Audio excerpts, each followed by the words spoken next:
Hey, Dana here, and welcome back. Now that I've gotten over my frustration from this blown brake line, I gotta go down on top of the NI skid pump, and what I'm gonna do is I'm gonna cut it at that, and then I'm gonna go down on top of that B nut.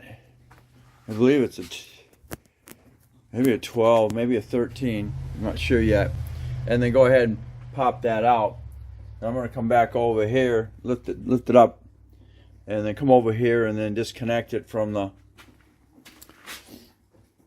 hose on this side. So, wish me luck. I'm working with one hand.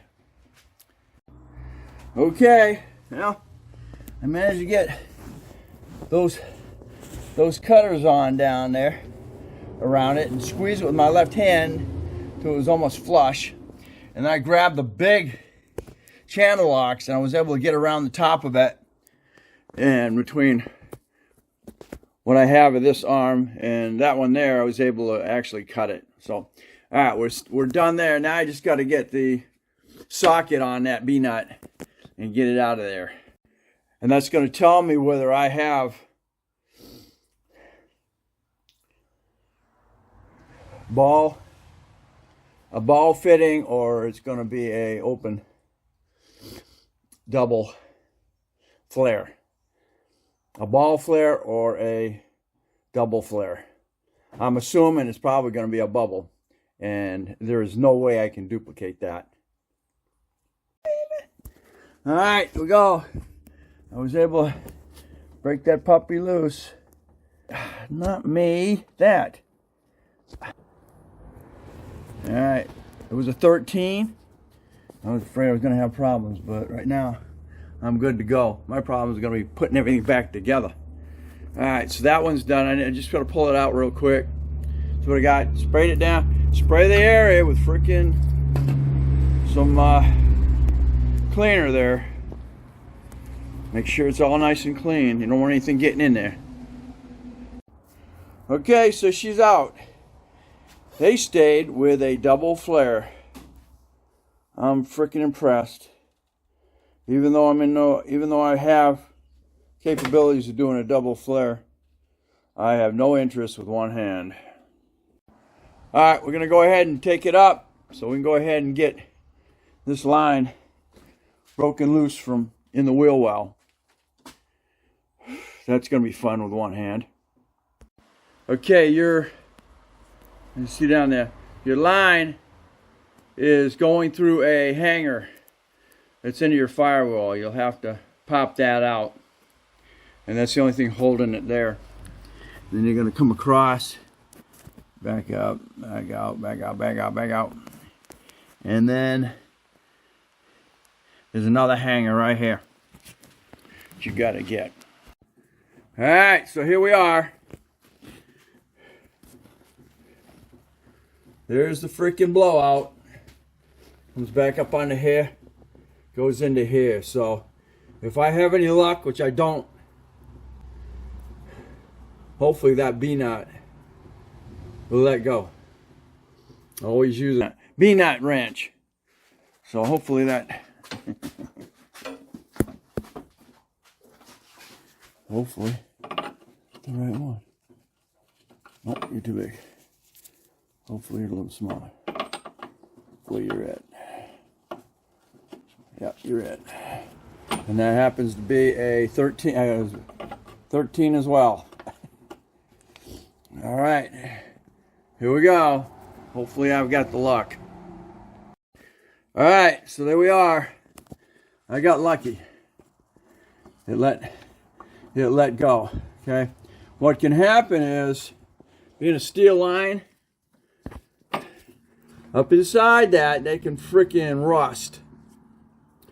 And then when you go to try to take it off, you're going to spin the whole freaking line. It doesn't matter in this case, because I'm replacing it.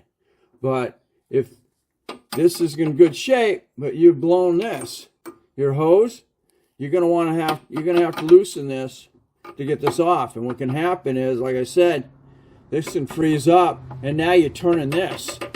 You're actually turning the the tube, and it's not coming out, which means now you're gonna have to do the same thing that I'm doing, plus you'll have to do the hose. So some ways to do it is you can go ahead and try and heat it up, but be careful of that. That's at your own risk. Fortunately, I didn't crimp the line as soon as I noticed it. That would have kept the fluid in the master cylinder. So now, unfortunately, I didn't. I have to bleed the entire system. One brake line loose. I just gotta get it out.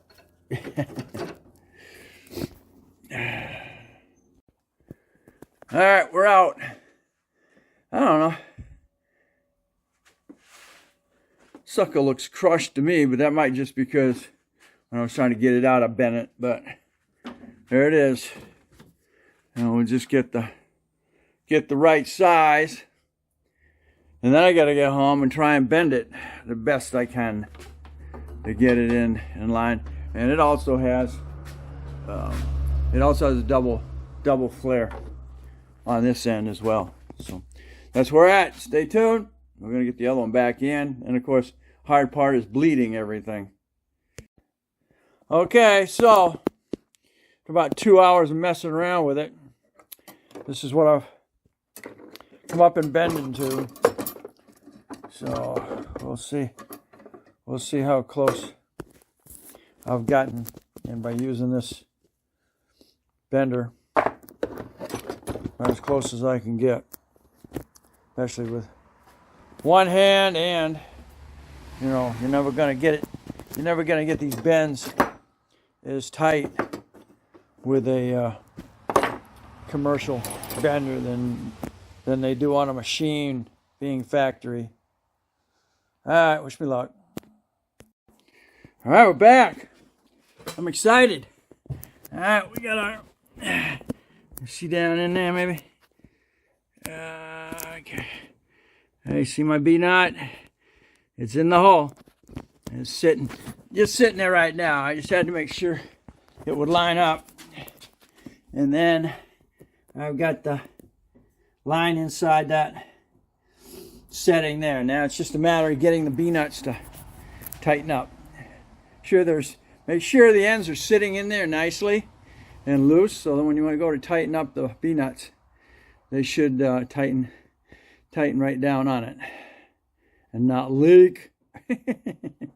All right. Well, success with coming out of your the anti-skid pump. That was great.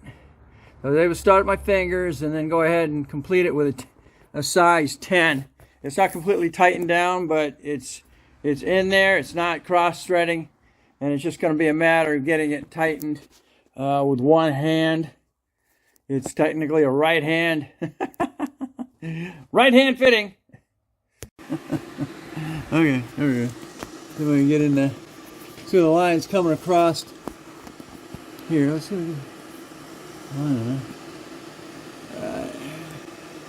Oh, you can see that. Alright, there you go. Okay, see how it's coming down? It's coming across. Coming on the back side of your harness. And then, main thing is, alright, there it is, right there. As you're coming, see the pulley? That's that rear pulley I had to change last week. Okay? And she's right up tight against the frame. I want to hit that pulley, and that won't last very long. It'll be pissing off of that thing and going from there. It is touching that frame a little bit. And I'll get on that because I've got to get the that little holder off of the other one. Well, I got no more issues with brakes for a while. And then it's coming across up here, going straight up to the anti-skid pump. Alright, so we're good here. So there we are now, starting to bleed it. You see this, get your bleeder bleeder hose, and it's going into over there. So we'll get that bled. We'll see how squishy it is. This is the furthest away from the front set of the front line. So I'll have to wait, see. Hopefully that's all I gotta bleed is that one. There was enough left in the thing last night that there's no air. Alright, stay tuned. Alright, she's almost done. I got to do some more bleeding, but for right now we're gonna be in good shape. Thanks for watching. If you like, give it a thumbs up, subscribe, definitely share. Make sure you fill your radiator.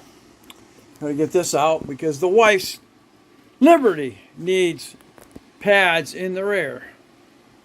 We'll catch you on the next Dana's Garage. This was the originally was changing out the rotor and pads on the 09 or 08 Mercury Mariner, and wound up having to replace the freaking brake line to the passenger side.